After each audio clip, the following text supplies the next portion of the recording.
এক মানবতার ফেরিওয়ালার গল্প শুনে যান।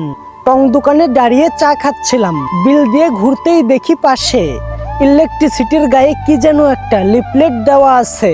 উৎসাহ নিয়ে এগিয়ে গেলাম। সাদা কাগজে লাল কালি দিয়ে বড় বড় করে লেখা আছে, আমি 1000 টাকার নোট এখানে হারিয়েছি, যদি কেউ খুঁজে পান দয়া করে আমার কাছে পৌঁছে দিন। আমি একজন বৃদ্ধ মহিলা, চোখে খুব কম দেখি। তারপরে নিচে একটা ঠিকানা দেওয়া, ঠিকানা কাছেই, এখান থেকে 5 মিনিট হাঁটলেই মহিলাটিকে পাওয়া যাবে। কৌতূহল দমন করতে না পেরে আমি খুঁজতে খুঁজতে গেলাম সেখানে। জমধরা ভাঙাচোরা গেট দিয়ে খুব সাবধানে ঢুকলাম। একটি জরাজীর্ণ টিনের ঘর, উঠোনে মহিলাটি বসে আছে। আমার পায়ের শব্দ শুনে তিনি মুখ তুলে তাকালেন, বললেন, কে? আমার সম্পত্তি ফিরল, আমি আপনার 1000 টাকা খুঁজে পেয়েছি। আমার কথা শুনে তিনি হাউমাউ করে কাঁদতে লাগলেন।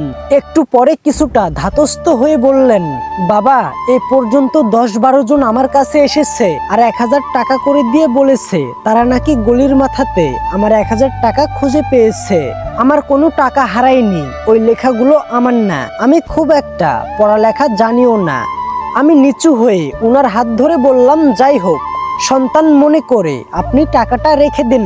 এই কথাটা শোনার পরে তিনি টাকাটা নিয়ে বললেন, বাবা, আমি খুবই অসুস্থ, ভালো করে হাঁটতে চলতে পারি না, কি যে তোমাকে খেতে দিই। এই বলে তিনি অনেক কষ্ট করে লাঠিতে ভর দিয়ে বারান্দায় উঠলেন। আমার মনে হলো তিনি এখনই পড়ে যাবেন। আমি তাকে সাহায্য করার জন্য এগিয়ে গেলাম। তিনি বললেন, তুমি আমার অতিথি, তুমি বসো।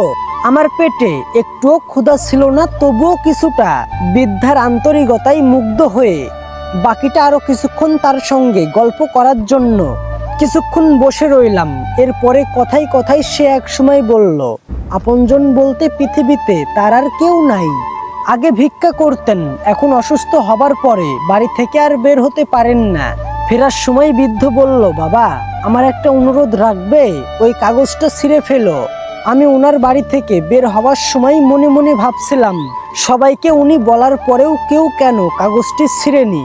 আর ভাবছিলাম ওই মানুষটির কথা, যিনি নোটটি লিখেছিলেন অসহায় অসুস্থ বৃদ্ধ মানুষটির চিকিৎসা করার জন্য, এত সুন্দর একটা উপায় বের করার জন্য মনে মনে আমি তাকে ধন্যবাদ দিলাম। হঠাৎ ভাবনায় ছেদ পড়ল একজনের কথাই। এই যে শুনছেন, 40-এর ঊর্ধ্বে একজন ভদ্রলোক আমার দিকে এগিয়ে এসে বললেন, এই ঠিকানাটি কোথায় বলতে পারেন? একটু আগে আমি রাস্তায় এই 1000 টাকার নোটটি পেয়েছি, এটা আমি ফেরত দিতে চাই। ঠিকানা দেখিয়ে সামনের দিকে এগিয়ে এলাম। এখন জানি আমার চোখ দুটো ভিজে উঠছে। আকাশের দিকে তাকিয়ে আমি বিড়বিড় করে বললাম, এভাবেই বেঁচে থাকুক আমাদের মানবতা। আজকাল আমাদের মানবতাগুলো তো দেখাই যায় না, আমাদের মানবতা হারিয়ে গেছে। আমরা শুধু আত্মসাৎ করি, মানুষকে সাহায্য করতে চাই না।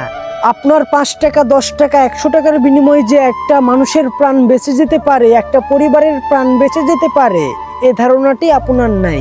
তাই আপনাদের মন মানসিকতাগুলো পরিবর্তন করুন।